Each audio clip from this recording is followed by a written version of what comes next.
अस्सलाम वालेकुम व्यूअर्स, मैं फ़खर अब्बास अकबर एडवोकेट कानून की एक और मालूमाती वीडियो के साथ आपके सामने हाज़िर हूँ। व्यूअर्स, आज का हमारा टॉपिक मेरे सबसे करीबी दोस्त जो कि बैंकर हैं उनकी रिक्वेस्ट पे मैंने सेलेक्ट किया है, वो है बेटियों को विरासत से महरूम रखना। व्यूअर्स, इस टॉपिक के दो पार्ट हैं। पहला पार्ट कि क्या बेटियों को विरासत से महरूम रखना जुर्म है, और दूसरा पार्ट कि क्या जिस बेटी को विरासत से महरूम रखा जाता है उसके पास कोई तरीका है, उसके पास कोई हल है, उसके पास क्या कोई कानूनी मदद है कि वो उस विरासत या अपने शेयर को दोबारा हासिल कर सकती है। तो व्यूअर्स, सबसे पहला पार्ट कि क्या बेटी को कानूनी तौर पर उसकी विरासत से महरूम रखना कोई जुर्म है।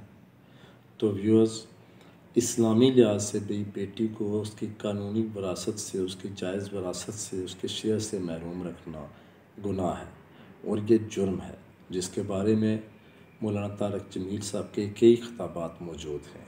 लेकिन मैं being a law professional viewer साहब को सिर्फ कानूनी एतबार से पाकिस्तान के कानून के मुताबिक ये बताता हूँ कि क्या बेटी को कानून अपनी उसकी जो कानूनी विरासत है उससे महरूम रखना जुर्म है। अगर जुर्म है तो क्या जुर्म है।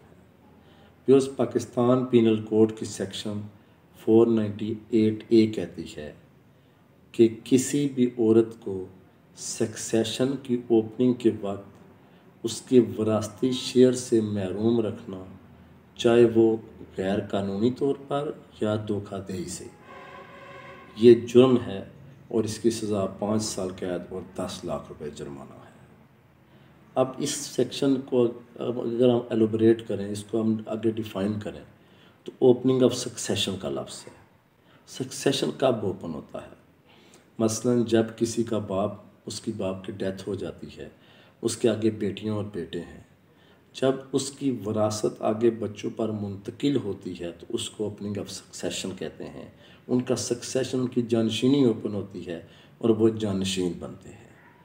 तो उस वक्त अगर किसी औरत को, किसी बेटी को, किसी बहन को उसकी वरासत से महरूम रखा जाता है इलीगली, गैर कानूनी तरीके से, और डिसाइडफुली, धोखाधड़ी से।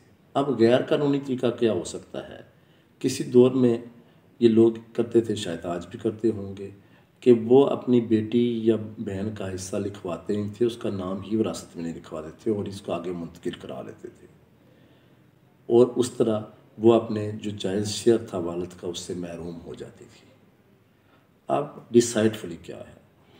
कभी हमारे लोग, जो कुछ लोग जिन्होंने ये काम किए हैं, वो जाली स्टाम्प बना लेते थे, और क्योंकि रिमोट एरियाज़ में और हिली एरियाज़ में औरतें ज़्यादा पढ़ी लिखी नहीं होती, तो उनसे अंगूठे लगवा लेते थे स्टाम्प पर, और उस स्टाम्प को अटारनी बनाकर उससे मुंतकिल कर लेते थे।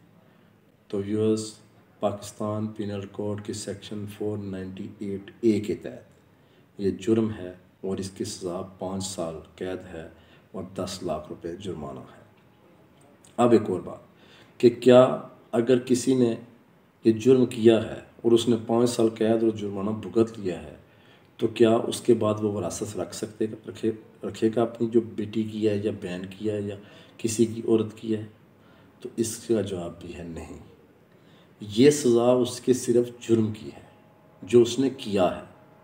इसके बाद जिसकी औरत की वरासत गसब की होगी, जिसको महरूम रखा गया होगा, वो सिविल कोर्ट में डिक्लेरेटरी दावे के थ्रू अप्रोच कर सकती है और अपना शेयर हासिल कर सकती है। थोड़ा सा लंबा प्रोसेस ज़रूर होता है, लेकिन हमारे माशरे में अगर ऐसी कोई भी चीज़ किसी भी औरत का उसके हक़ से महरूम रखा गया है, उसको विरासत से महरूम रखा गया है, तो उसके पास ये 2 ऑप्शन मौजूद हैं। वो उनके अगेंस्ट, जो लोग उसको विरासत से महरूम रखते हैं, उनके अगेंस्ट FIR भी करवा सकती है सेक्शन 498A के तहत, और इसकी सज़ा 5 साल जो सज़ा है कैद है और 10 लाख रुपए जुर्माना है, और उसके साथ डिक्लेरेटरी दावे के साथ अपने आप को, अपना जो विरासत है वो ले भी सकती है। अब एक तीसरा सवाल है, क्या ये दोनों काम हो सकते हैं साइड बाय साइड? तो ये दोनों काम साइड बाय साइड भी हो सकते हैं। क्रिमिनल प्रोसीडिंग और सिविल दावा, ये दोनों साथ साथ चल सकते हैं। मसलन बस क्या किसी औरत को रियासत उसकी जो उसकी विरासत है उससे महरूम रखा गया है, वो FIR करा दी, क्या वो दावा नहीं कर सकती? नहीं, ऐसा नहीं है। अगर वो FIR कराएगी, FIR की प्रोसीडिंग थोड़ी सी समझने की बात है कि यह सिर्फ जो जुर्म उन्होंने किया है ये उसकी हद तक है। उसको अपनी जायदाद लेने के लिए सिविल दावा करना होगा कि मैं फ़लाँ की औलाद थी, मैं फ़लाँ की बहन थी, मेरा ये शेयर बनता था, तो ये मुझे इससे डिप्राइव्ड किया गया है, इसके लिए मैंने इंडिपेंडेंट FIR लॉन्च करा दी है, तो मुझे वो शेयर दिलाया जाए, और इसकी कोई लिमिटेशन नहीं है।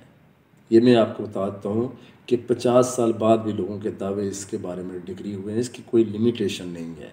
जब भी आपको ये पता चले कि फ्रॉड से, धोखाधड़ी से या किसी भी तरह से आपको अपनी विरासत से महरूम रखा गया है, तो आपकी इसकी कोई लिमिटेशन नहीं है। जब आपको इल्म होगा, वहाँ से 3 साल लिमिटेशन रन करेगी।